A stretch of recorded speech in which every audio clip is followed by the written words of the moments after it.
Our secret taste recipe is to cook with lemon care. Kutti's Healthy Samayal. Hello friends, welcome to Kutti's Healthy Samayal. Be positive, be healthy. நாம் இன்றைக்கி ரொம்ப டேஸ்டியான முருங்கைக்காய் gravy எப்படி டிஃப்ரெண்ட்டாக செய்யுதுன்னு பார்க்கலாமா? அதுக்கு முன்னாடி நம்ம சேனலை சப்ஸ்கிரைப் பண்ணாதவங்க சப்ஸ்கிரைப் பண்ணிவிட்டு பக்கத்தில் இருக்க பெல் பட்டனை கிளிக் பண்ணிக்கோங்க. ஆல் ஆப்ஷனை கிளிக் பண்ணுங்கள். அப்போ தான் நாங்கள் போடுற எல்லா வீடியோஸோட நோட்டிஃபிகேஷன்ஸ் உங்களுக்கு வரும். இது வரைக்கும் சப்ஸ்கிரைப் பண்ண எல்லாருக்கும் தேங்க்யூ ஸோ மச். நாம் இன்றைக்கி ரொம்பவும் சூப்பரான டேஸ்டியான முருங்கைக்காய் கிரேவி இப்படி செய்யறதான் பார்க்க போகிறோம். ஏன்னா இந்த நாட்களில் நமக்கு முருங்கைக்காய் நிறைய கிடைக்கிது, ஃப்ரெஷ்ஷாகவும் இருக்குது.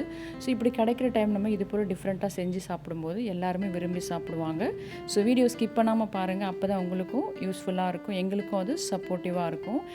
ஃபர்ஸ்ட் நம்ம ஒரு மசாலா ப்ரிப்பேர் பண்ணிக்கலாம். இதுக்காக 2 தேங்காய் வந்து பொடியாக கட் பண்ணி நம்ம ட்ரை ரோஸ்ட் பண்ணிக்கலாம். இது நல்லா கொஞ்சம் சூடாகி வரும்போது இது கூட 2 ஸ்பூன் அளவுக்கு வறுத்த வேர்க்கடலை ஆட் பண்ணிக்கிறேன்.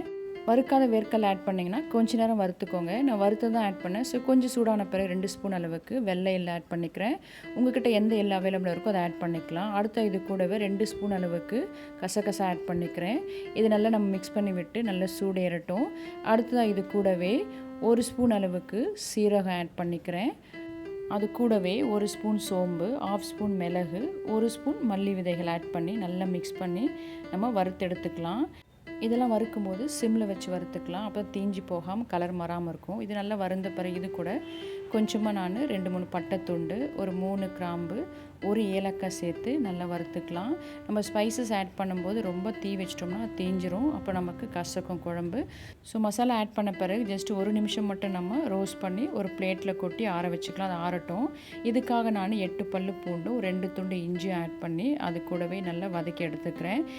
அப்படி இல்லை நீங்கள் குழம்பு தாளிக்கும் போது இஞ்சி பூண்டு பேஸ்ட் கூட ஆட் பண்ணி தாளிச்சிக்கலாம். அது போல் செய்யும்போது நீங்கள் இஞ்சி பூண்டு இது போல் வதக்க வேண்டாம். இதெல்லாம் ஆறட்டும். இப்போ நம்ம குழம்பு தாளிச்சிக்கலாம். இதுக்காக ஒரு கடாயை வச்சு நல்லா சூடான பிறகு ஒரு 3 டேபிள் ஸ்பூன் அளவுக்கு எண்ணெய் ஆட் பண்ணியிருக்கேன். எண்ணெய் சூடான பிறகு 1 ஸ்பூன் அளவுக்கு நம்ம கடுகு ஆட் பண்ணி அது நல்லா பொரிஞ்சு வரட்டும். இது பொரிஞ்ச பிறகு கொஞ்சமாக நம்ம கருவேப்பிலை ஆட் பண்ணி தாளிச்சிக்கலாம். எண்ணெயில் கருவேப்பிலை ஆட் பண்ணும்போது நல்ல வாசம் நமக்கு சூப்பராக இருக்கும். இது கொஞ்சம் வதங்கின பிறகு இது கூட பொடியாக கட் பண்ண பெரிய சைஸ் வெங்காயம் 2 நான் ஆட் பண்ணுறேன். அது கூடவே 1 பச்சை மிளகாய் கீரி ஆட் பண்ணிக்கிறேன். இது நல்லா நமக்கு வதங்கி வரணும். இது வதங்கிறதுக்காக தேவையான அளவுக்கு நம்ம உப்பு ஆட் பண்ணி வதக்கி விட்டுக்கலாம். அப்போ சீக்கிரமாக வதங்கி வரும். பெரிய சைஸ் வெங்காயம் 2 பொடியாக கட் பண்ணியிருக்கேன். மேபி நீங்கள் மீடியம் சைஸ் எடுத்திங்கன்னா 3 எடுத்துக்கலாம். அதாவது 7 பெரிய சைஸ் முருங்கைக்காய்க்கு தான் இந்த அளவுக்கு நான் வெங்காயம் கட் பண்ணி ஆட் பண்ணியிருக்கேன். இது நல்லா நம்ம வதக்கி விட்டுக்கலாம். இது நல்லா வதங்கினா தான் நமக்கு நல்ல டேஸ்ட் இருக்கும். வெங்காயம் வதங்கட்டும். அதுக்குள்ளே நாம் வறுத்து வச்சுருக்க இந்த மசாலா அரைச்சி எடுத்துக்கலாம். நல்லா ஆறி வந்துடுச்சு. ஸ்பைசஸும் பார்த்திங்கன்னா இதோடு நீங்கள் வறுத்து அரைக்கலைன்னா நீங்கள் தனியாக கூட கரம் மசாலா பவுடர் ஆட் பண்ணிக்கலாம். நான் இதோடைய வறுத்து அரைச்சி எடுத்துக்கிட்டேன். இப்போ நம்ம ஒரு மிக்ஸி ஜாரில் ஆட் பண்ணி முதல்ல நல்லா பொடிச்சிக்கலாம். அதுக்கப்புறம் நம்ம தேவையான அளவுக்கு தண்ணி ஆட் பண்ணி ஒரு பேஸ்ட்டை அரைச்சி எடுத்துக்கலாம். இது போல் பேஸ்ட்டை நல்லா அரைச்ச பிறகு இது கூட நான் ஒரு 10 புதினா இலைகள் ஆட் பண்ணிக்கிறேன். ஆட் பண்ணி நம்ம ஜஸ்ட்டு ஒரு 2 சுற்று மட்டும் சுற்றி எடுத்தால் போதும். அது நல்லா அரைஞ்சி வந்துடும்.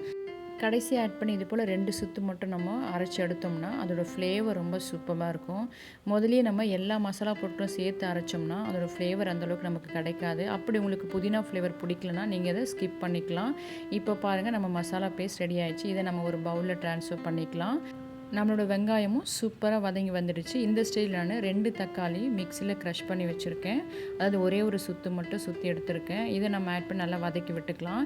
இப்படி நம்ம ஆட் பண்ணும்போது சீக்கிரமாக வதங்கி வந்துடும். நல்லா நமக்கு குழம்பு திக்காகவும் இருக்கும். தக்காளி ரொம்ப ஜூஸாக அரைக்காமல் நீங்கள் பொடியாக கொஞ்சம் கட் பண்ண பிறகு மிக்ஸியில் ஆட் பண்ணி ஜஸ்ட்டு ஒரு சுற்றி எடுங்க. இது போல் உங்களுக்கு கிடைக்கும். இப்படி ஆட் பண்ணிங்கன்னா நல்லா டேஸ்ட்டும் இருக்கும், சீக்கிரமாக வதங்கி வரும். இஞ்சி பூண்டு பேஸ்ட்டு சேர்க்குறவங்க இந்த ஸ்டேஜில் நீங்கள் சேர்த்து நல்லா வதக்கின பிறகு அதுக்கப்புறம் நீங்கள் மசாலா பொருட்கள் ஆட் பண்ணிக்கலாம். நான் இப்போ டைரெக்டாக ஆட் பண்ணிக்கிறேன். 2 ஸ்பூன் அளவுக்கு மிளகாய் தூள் ஆட் பண்ணிக்கிறேன். அது கூடவே 3/4 ஸ்பூன் அளவுக்கு மஞ்சளும் ஆட் பண்ணிக்கிறேன். இப்போ இதை நல்லா நம்ம மிக்ஸ் பண்ணி விட்டுக்கலாம். நான் பூண்டும் இஞ்சும் மசாலாவோட சேர்த்து வதக்கி அரைச்சி வச்சிட்டேன். ஸோ இந்த இடத்துல நான் ஆட் பண்ணல. இப்போ இதெல்லாம் மிக்ஸ் பண்ணி விட்ட பிறகு நம்ம அரைச்சி எடுத்து வச்சுருக்க மசாலா பேஸ்ட் ஆட் பண்ணிக்கலாம். ஆட் பண்ணி நல்லா நம்ம மிக்ஸ் பண்ணி விட்டுக்கலாம். இந்த மசாலா பேஸ்ட் ஆட் பண்ண பிறகு நான் 1 கப் அளவுக்கு தண்ணி ஆட் பண்ணி நல்லா மிக்ஸ் பண்ணி விட்டுக்கிறேன். ஏன்னா நமக்கு மசாலாவோடே சேர்ந்து ஒரு கொதி வரணும். அதுக்கப்புறம் தான் நம்ம கட் பண்ணி எடுத்து வச்சுருக்க முருங்கைக்காய் ஆட் பண்ணோம். ஸோ இப்போ இதை நல்லா மிக்ஸ் பண்ணி விட்டுக்கலாம். இது ஒரு கொதி வரட்டும். இது பார்த்தீங்கன்னா ஒரு 3 நிமிஷத்துலேயே உங்களுக்கு மீடியம் ஃப்ளேமில் ஒரு கொதி வந்துடும். இப்போ நான் ஒரு 7 முருங்கைக்காய் கட் பண்ணி வச்சுருக்கேன். இது கிட்டத்தட்ட ஒரு 30-35 பீசஸ் இருக்கும்.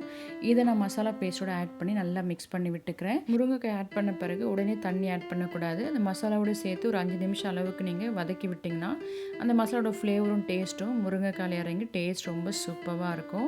அதுக்கப்புறம் நம்ம தேவையான அளவுக்கு தண்ணி ஆட் பண்ணிக்கலாம். நீங்கள் இதை கிரேவியும் செஞ்சுக்கலாம், குழம்பும் நீங்கள் செஞ்சுக்கலாம். ஏன்னா நம்ம மசாலா பேஸ்ட் ஆட் பண்ணிக்கிறதோட நல்ல திக்னஸ் இருக்கும். ஸோ உங்களுக்கு எந்த அளவுக்கு தண்ணி வேணுமோ அந்த அளவுக்கு ஆட் பண்ணி நீங்கள் செஞ்சு எடுத்துக்கலாம். இப்போ இதை நல்லா மிக்ஸ் பண்ணி விட்ட பிறகு இப்போ நம்ம தேவையான அளவுக்கு தண்ணி ஆட் பண்ணிக்கலாம். நான் இன்றைக்கி 2 கப் அளவுக்கு தண்ணி ஆட் பண்ணி நல்லா மிக்ஸ் பண்ணி விட்டு ஒரு பிளேட் போட்டு மூடி வச்சுக்கலாம். அப்போ தான் நமக்கு சீக்கிரமாக வெந்து வந்துடும்.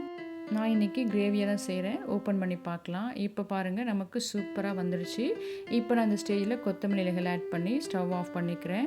அவ்வளோதான், நம்ம மிக்ஸ் பண்ணி விட்டு சர்வ் பண்ணிக்கலாம். நம்மளோட சூப்பரான டேஸ்டியான முருங்கைக்காய் கிரேவி சூப்பர் டேஸ்ட்டில் ரெடி ஆகிடுச்சு. இது போல் செஞ்சு பாருங்கள். இதில் நான் சொல்லியிருக்க சின்ன சின்ன டிப்ஸ் கூட நீங்கள் ஃபாலோ பண்ணி பாருங்கள். கண்டிப்பாக டேஸ்டியான முருங்கைக்காய் கிரேவி நீங்களும் செஞ்சு எடுத்துக்கலாம். இது குழம்பு போல் கூட நீங்கள் செஞ்சுக்கலாம். இது லஞ்சுக்கு, டின்னருக்கு, இட்லி, தோசை எல்லாத்துக்குமே ரொம்ப ஆப்டாக இருக்கும். சூப்பரான காம்பினேஷன். ஸோ நீங்களும் இது போல் செஞ்சு பார்த்து உங்கள் டேஸ்ட், உங்கள் எக்ஸ்பீரியன்ஸ் எனக்கு கமெண்ட் பண்ணுங்கள், லைக் பண்ணுங்கள், தொடர்ந்து சப்போர்ட் பண்ணுங்கள். தேங்க்யூ. Yummy tasty. நீங்களும் ட்ரை பண்ணுங்கள், என்ஜாய் பண்ணுங்கள், ஹெல்த்தியாக இருங்க. தேங்க்யூ. உங்களுக்கு இந்த வீடியோ பிடிச்சிருந்ததுன்னா லைக் பண்ணுங்கள், ஷேர் பண்ணுங்கள், கமெண்ட் பண்ணுங்கள், சப்ஸ்கிரைப் பண்ணுங்கள், பக்கத்தில் இருக்க பெல் பட்டனையும் கிளிக் பண்ணுங்கள். பாய்.